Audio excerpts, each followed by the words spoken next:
Once again ഞാൻ നിങ്ങളെല്ലാവരെയും appreciate ചെയ്യാണ്. കൺസിസ്റ്റൻസിയുടെ പര്യായങ്ങളായിട്ട് നിങ്ങളെല്ലാവരും മാറിയിരിക്കുകയാണ്. 13 ദിവസത്തെ മാജിക് ഡേ നിങ്ങൾ പ്രിപ്പയർ ചെയ്തിരിക്കുന്നു.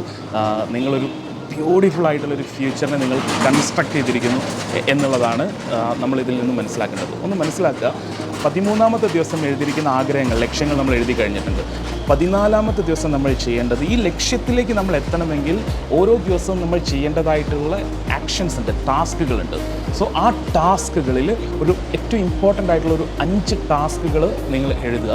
ഡേ 1 പ്രാക്ടീസ് ചെയ്തതിന് ശേഷം, ഡേ 1ലുള്ള പ്രാക്ടീസ് റിപ്പീറ്റ് ചെയ്തതിന് ശേഷം ആണ് അത് എഴുതേണ്ടതായിട്ടുള്ളത്. അത് എഴുതിയതിന് ശേഷം നമ്മൾ മാനിഫെസ്റ്റ് ചെയ്യുക. സീക്രട്ട് ബുക്കിൽ പറഞ്ഞ പോലെ തന്നെ നമ്മൾ നമ്മളുടെ ഭൂതത്തിനെ കൃത്യമായിട്ട് യൂണിവേഴ്സിലേക്ക് പറഞ്ഞയക്കുക. ആ എഴുതിയിരിക്കുന്ന 5 ടാസ്കുകളും ഓൾറെഡി വളരെ ബ്യൂട്ടിഫുള്ളായിട്ട് നടന്നതായിട്ട് നമ്മൾ മാനിഫെസ്റ്റ് ചെയ്യുക.